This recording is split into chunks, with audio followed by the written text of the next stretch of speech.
Salut, salut! Je reviens pour une vidéo, la fameuse saga, mon bypass et moi. Du coup, on va parler des repas. Repas qui se sont passés à la fois, en tout cas le premier mois, que ce soit en clinique et à mon domicile. Mon premier repas qui est arrivé, c'était de la purée. Bien lisse et bien liquide. Pas comme j'aime du tout. Et pourquoi manger mixé pour la cicatrisation? Ça demande en fait moins d'efforts à ton estomac de faire la digestion.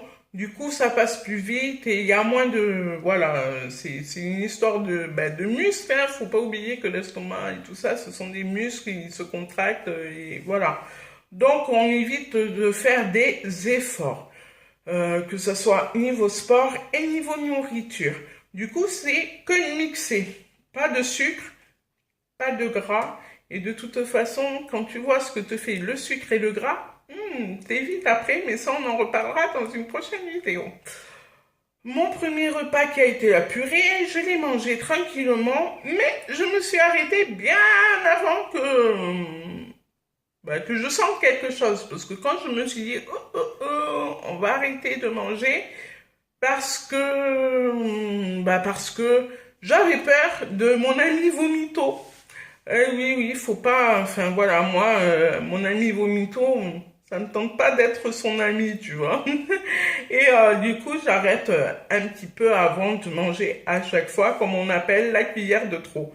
Parce que la cuillère de trop, c'est de trop. Hein. Ça, je peux vous le confirmer. Mais pareil, ça sera sur une autre vidéo. Et les autres jours, j'ai eu purée et viande mixée. Alors, comment vous dire, la viande mixée, ça a l'air délicieux, mais oui, bien sûr, j'ai envie de te dire, c'est déjà pré-mâché, hein. Pour moi, c'est un petit peu comme ça fait pré-mâché, ça n'a aucun goût, c'est fade, très fade, en plus, à l'hôpital, c'est extra fade, c'est la totale. Euh, du coup, en conséquence, avec un petit jus, c'est super sympa. Ça peut être plus... Ben voilà, c'est mieux quoi. Moi, je suis pas très sauce, je vous avoue, j'ai jamais été sauce. Mes jus de viande, bouillon, enfin voilà, oui. Mais après, sauce, style blanquette de veau, j'ai jamais fait tous ces genres de trucs, bœuf bourguignon, tout ça, je suis pas très... Enfin, voilà. Euh, Après, pour la période mixée, j'ai eu, quand j'ai eu mes fameux repas à l'hôpital, il y a eu un jour, un matin, quand je me suis levée, juste après mon thé, mon ami Vomito, il m'a fait «Salut, c'est moi, je suis là». Et je lui ai dit «Mais c'est quoi ce truc?» Parce qu'en fait, ce n'est pas c'était pas normal en fait. C'était pas quelque chose que j'avais mangé. Enfin voilà, je vous épargne un peu les détails, mais il faut en parler quand même. Donc faut pas s'inquiéter parce que c'est dû à l'opération, le premier, on va dire, parce que on te gonfle ton estomac, pas estomac, non, non, non, on gonfle ton ventre pour justement pouvoir accéder à l'estomac, à l'intestin, sans percer le foie. Enfin voilà, pour accéder à tout ça, on te gonfle l'estomac avec de l'air. Du coup, faut évacuer cet air-là. C'est pour ça que je vais vous parler de la fameuse PRC. C'est quoi la PRC? Eh bien, c'est très simple.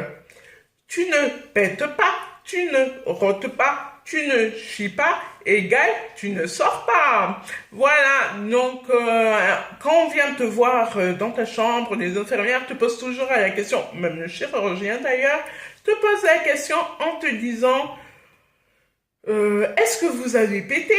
Est-ce que vous avez éliminé vos gaz? Est-ce que ceci? Est-ce que cela? Du coup, au début, tu te dis, pourquoi elle te pose ces questions-là, en fait?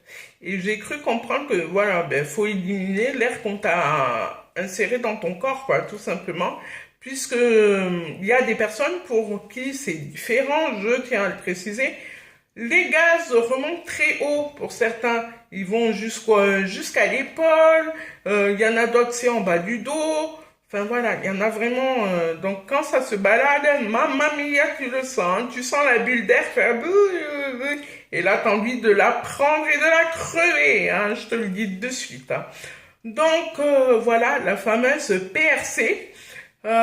Si tu n'as pas ces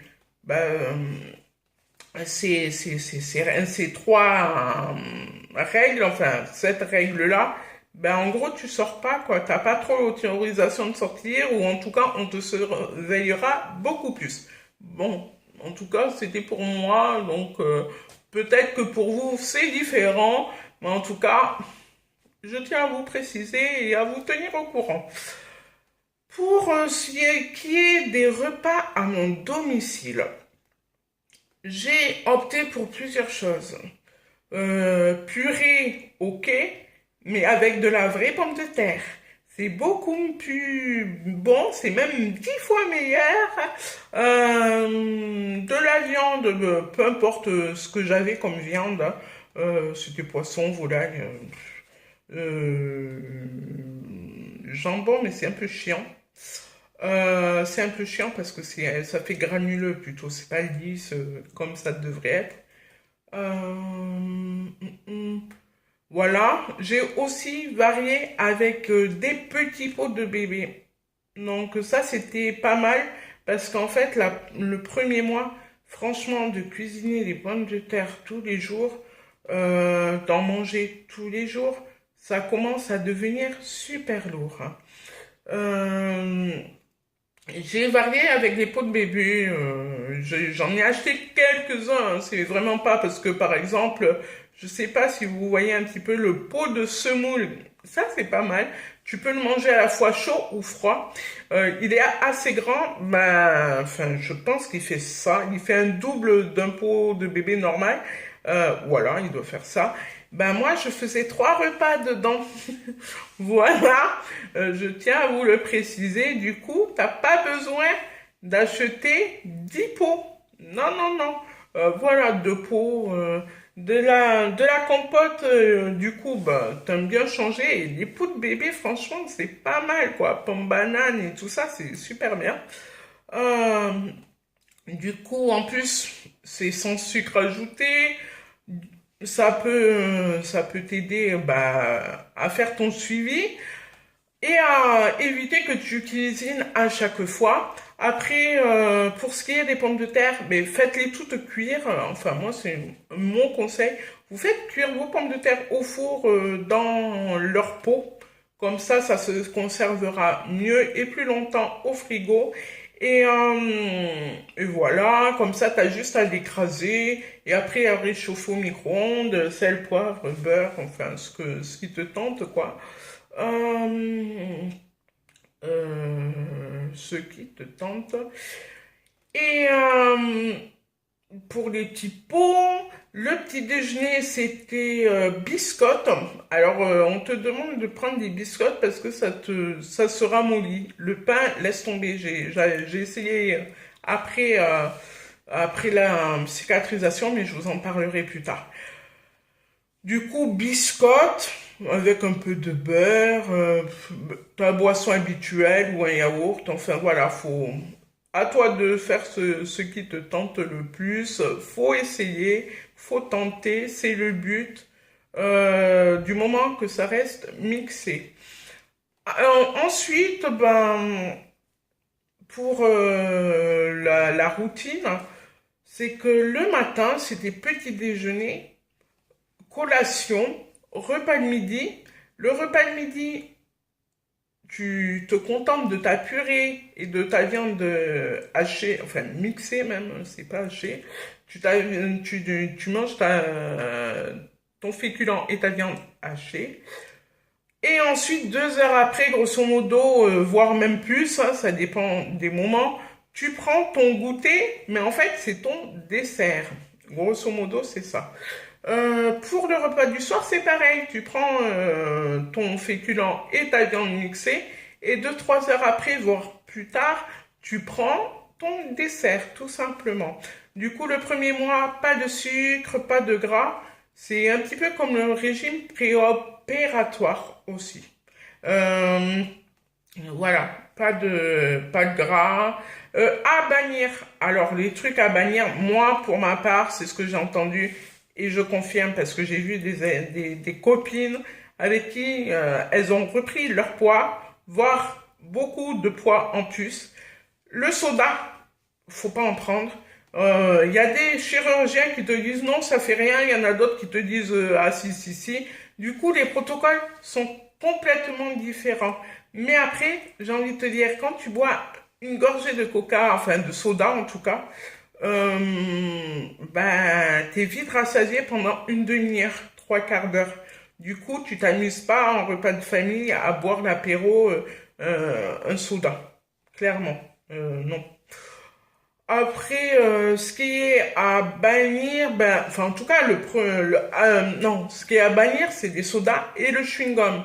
Le chewing-gum, pourquoi? Parce que ton estomac, en fait, quand tu mâches, tu lui envoies de l'air et tu le fais se contracter, mais lui, il croit que tu manges, en fait. Du coup, il comprend pas trop ce qui se passe à l'intérieur.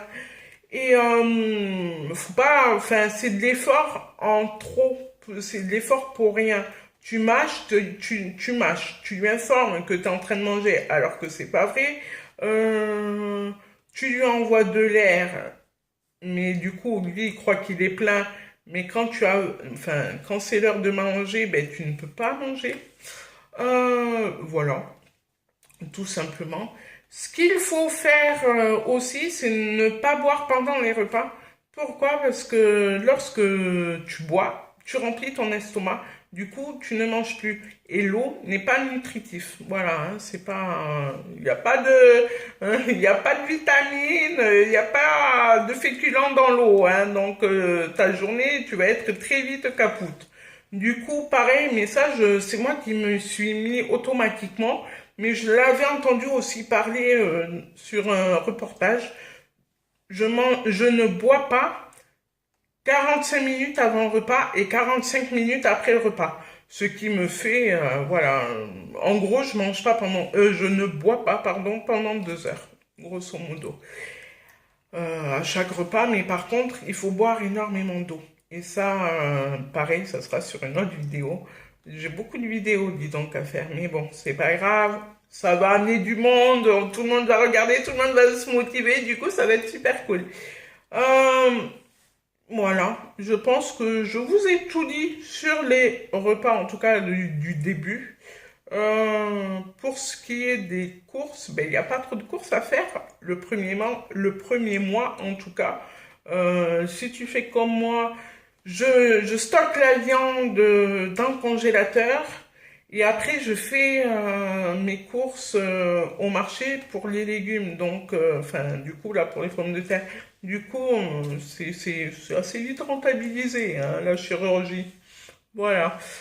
Je vais vous laisser. Je reviens sur une prochaine vidéo et je ne sais pas encore qu'est-ce que ce sera le thème, mais j'ai des idées. Je vous demanderai de bien vouloir patienter et on se retrouve à la prochaine vidéo. Salut, salut!